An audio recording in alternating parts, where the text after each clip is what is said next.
नमस्कार, आपण पाहतो आहात युग बदल न्यूज मराठी। अवकाळी पावसाने व गारपिटीने झालेल्या पिकांच्या नुकसानीचे सर्वेक्षण करून शेतकऱ्यांना तात्काळ मदत करा। वंचित बहुजन आघाडी अकोला। अवकाळी पाऊस व गारपिटीने शेतकऱ्यांचे प्रचंड प्रमाणात नुकसान झाले आहे।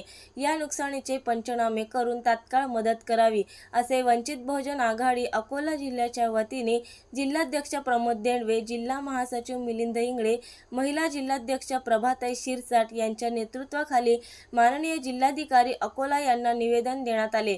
माननीय जिल्हाधिकारी अकोला यांना वंचितच्या वतीने निवेदनाद्वारे असे कळविण्यात आले की दिनांक 26 फेब्रुवारी 2024 रोजी रात्री अचानकपणे अवकाळी पावसाने थैमान घातले व गारपीट आणि वादळ सुद्धा झाले। त्यामुळे शेतकऱ्यांचे हरभरा, गहू, ज्वारी या पिकांचे व तसेच बागायती क्षेत्राचे अतोनात नुकसान झाले।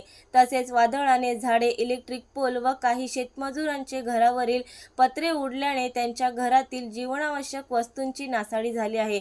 म्हणून तात्काळ यांचे सर्वेक्षण करून नुकसानग्रस्त शेतकरी शेतमजुरांना तात्काळ शासनाने आर्थिक मदत करावी, अशी मागणी करण्यात आली आहे।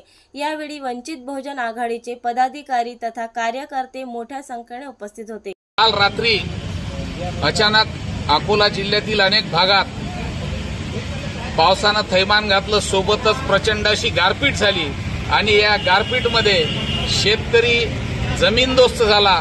मग तो गव्हाचा शेतकरी असेल किंवा बागायतदारचा कोणताही शेतकरी असेल, तो आज या ठिकाणी संपलेला आहे। सोबतच प्रचंड हवा असल्यामुळे ग्रामीण भागातली अनेक लोकांच्या घरावरची टीनपत्रे सुद्धा उडून गेली। त्यामुळे त्या सुद्धा गरीब लोकांचं या ठिकाणी मोठ्या प्रमाणावर नुकसान झालं। म्हणून आज श्रद्धेय बाळासाहेब आंबेडकरांच्या वतीने वंचित बहुजन आघाडी अकोला जिल्ह्याच्या वतीने या ठिकाणी माननीय कलेक्टर साहेबांना आम्ही निवेदन दिलं की या शेतकऱ्यांचा आणि ज्यांचं घरांचं नुकसान झालं त्या घरमालकांचा ताबडतोब सर्वे करून त्यांना ताबडतोब मदत द्या, ही या ठिकाणी आज आम्ही मागणी केलेली आहे। शेतकऱ्यांना न्याय। नवीन अपडेट मिळविण्यासाठी चॅनलला लाईक आणि सबस्क्राईब नक्कीच करा।